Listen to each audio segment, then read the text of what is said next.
Hello guys, welcome back. ఈ వీడియోలో రాగి సంకటి చికెన్ కర్రీ ఎలా ప్రిపేర్ చేసుకోవాలో చెప్తాను చూడండి. ముందుగా ఒక పెద్ద ఆనియన్ ఇంకా 4 పచ్చిమిర్చి కట్ చేసుకొని పెట్టుకోవాలి. అలాగే కొంచెం కొత్తిమీర, పుదీనా కూడా తీసి పెట్టుకోవాలి.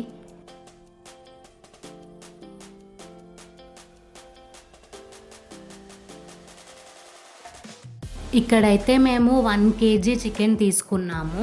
మంచిగా ఒక 2 టైమ్స్ వాష్ చేసుకోవాలి.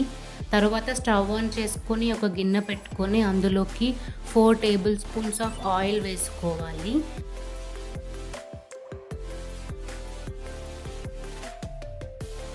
ఆయిల్ మంచిగా హీట్ అయిన తర్వాత అందులోకి ఒక బగారా ఆకు, 1/2 టేబుల్ స్పూన్ సాజీరా, అలాగే 3 లవంగాలు, 2 ఇలాచి, ఇంచు దాల్చిన చెక్క, అందులోకి మనం ముందుగా కట్ చేసి పెట్టుకున్న ఆనియన్, పచ్చిమిర్చి వేసుకొని వేయించుకోవాలి.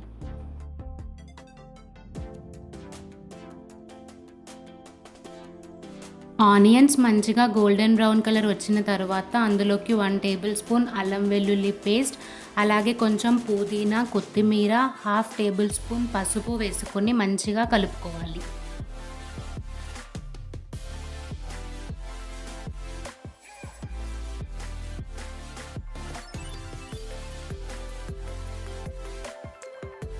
అన్నీ మంచిగా వేగిన తరువాత మనం ముందుగా కడిగి పెట్టుకున్న చికెన్ని ఇందులో వేసుకొని కలుపుకొని మూత పెట్టుకోవాలి. ఒక 10 మినిట్స్ తర్వాత అందులోకి కొంచెం పెరుగు, 4 టేబుల్ స్పూన్స్ ఆఫ్ కారం, 1.5 టేబుల్ స్పూన్ ఉప్పు వేసుకొని మంచిగా కలుపుకొని మళ్ళీ మూత పెట్టుకోవాలి.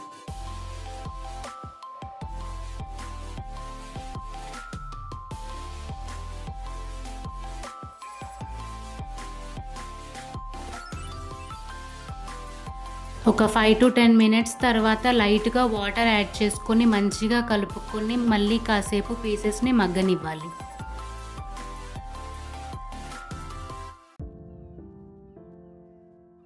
కర్రీ కొంచెం ఉడికేలోపు ఇక్కడైతే రాగి సంకటి ప్రిపేర్ చేస్తున్నాము చూడండి. 1 గ్లాస్ ఆఫ్ రైస్కి 4 గ్లాసెస్ వాటర్ వేసుకొని మెత్తగా అన్నం ఉడికించుకోవాలి. చూడండి, కర్రీ ఆల్మోస్ట్ ఉడికింది. అందులోకి 1 టేబుల్ స్పూన్ ధనియాల పొడి, 1/2 టేబుల్ స్పూన్ గరం మసాలా, అలాగే 1/2 టేబుల్ స్పూన్ కొబ్బరి పొడి వేసుకొని మంచిగా కలుపుకొని కొత్తిమీరతో గార్నిష్ చేసుకొని స్టవ్ ఆఫ్ చేసుకొని పక్కన పెట్టుకోవాలి.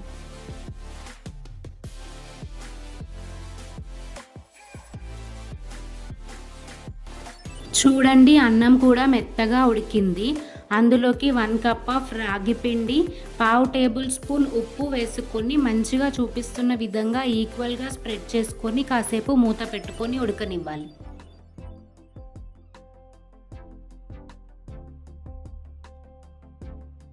రాగి పిండి కొంచెం ఉడికిన తరువాత ఇలా చూపిస్తున్న విధంగా ఒక 5 to 10 మినిట్స్ కలుపుతూనే ఉండాలి. తరువాత స్టవ్ ఆఫ్ చేసుకొని కాసేపు చల్లారనివ్వాలి.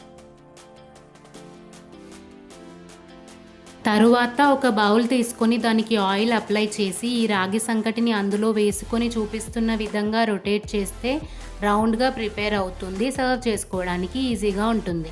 నార్మల్గా అయితే రాగి సంకటి, నాటుకోడి పులుసు ఫేమస్.